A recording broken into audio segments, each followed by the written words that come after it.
ఇట్రా.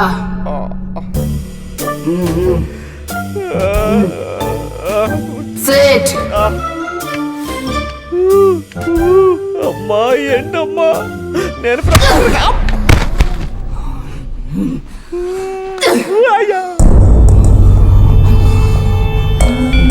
ఏమండి మేడం గారు,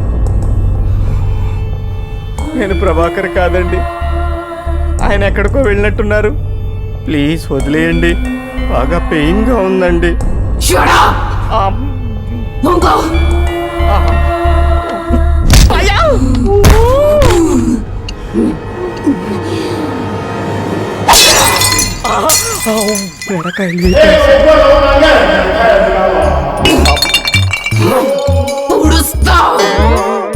హీరా వైఫ్ అంటే ఎలా కనిపిస్తుంది? మాడు బాగానే కనిపిస్తుంది. మ్యారేజ్ చేసుకొని చీట్ చేస్తావరా? ఆయన చేస్తే నన్ను అంటారండి. నిన్ను వదలను. ఇది నరకమండి. రేయ్ సరిగ్గా మొంగో.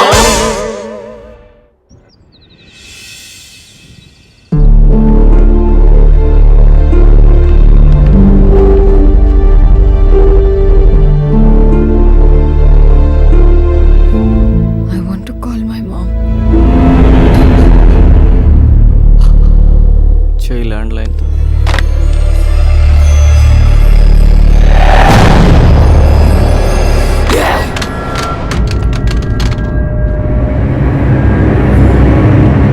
వచ్చేసిందమ్మా. హలో హలో మామ, సమస్యలు ఏమీ లేవంటే మీరు నంబర్రా. ఇప్పుడు నీ ఎక్స్ప్లెనేషన్ వినేంత టైం నాకు లేదు. ఇప్పుడు ఏంటంటావు? ఇంతకీ దెయ్యాలు ఉన్నాయంటావా?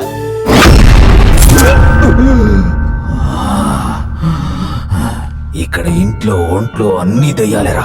రిమోట్ కార్స్ తో ఆడుకున్నట్టు మా బాడీస్ తో ఆడుకుంటున్నాయి. దెయ్యాలేంట్రా, తొక్కలో దెయ్యాలు. మమ్మల్ని బయటికి వెళ్లకుండా అరెస్ట్ చేశాయిరా. 21st సెంచరీలో ఉండి ఇంకా దెయ్యాల గురించి మాట్లాడతావుంటరా? నిజంగా ఉన్నాయిరా. డోంట్ వరీ, నేను వస్తాను కదా. దెయ్యాల్ని తుక్కు తుక్కు కింద కొడతాను రా. నిజమా? ఫుట్బాల్ ఆడతాను రా. బాస్కెట్ బాల్ లాగా బుట్లో వేసేస్తాను. ప్లీజ్ ఒక్కసారి వచ్చిపోరా. Charan is on the way. దా దా దా. వస్తనా వస్తనా వస్తనా, వాటి సంగతి తేలుస్తా.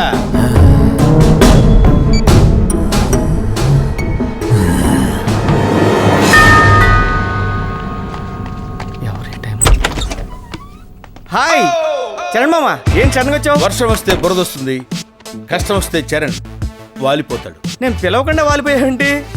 నువ్వు ఫోన్ చేసి చెప్పావు కదా. నేనెక్కడ చేసి చెప్పాను? మరి నేను చేశానా? దెయ్యాలు భూతాలు ఒంట్లో దూరి హింస పెడతానని చెప్తున్నావు. ఎక్కడ్రా దెయ్యాలు? మనతో పెట్టుకోవద్దని చెప్పు. ఉఫ్ ఉఫ్ ఉఫ్ అని ఊది చంపేస్తా. ఫుట్బాల్ ఆడతా. కూర్చో. అన్నయ్య గారు, ఆ ఇంత రాత్రి రిస్క్ తీసుకుని మరీ వచ్చారు. రిస్క్ ఏముందమ్మా, నాకు రసగుల్లా లాంటిది చప్పరించి మింగేస్తా. ఎంత అభిమానం అన్నయ్య గారు, అలా చెప్పగానే ఇలా వచ్చేసారు. మా మామ అంతేరా, ఏ మాట కామాట మామ. నువ్వు రాగానే ఇల్లంతా వెలుగొచ్చినట్టుంది మామ. తమసోమా జ్యోతిర్గమయ. ఏంటోరా వెలుగివ్వటం అలవాటైపోయింది.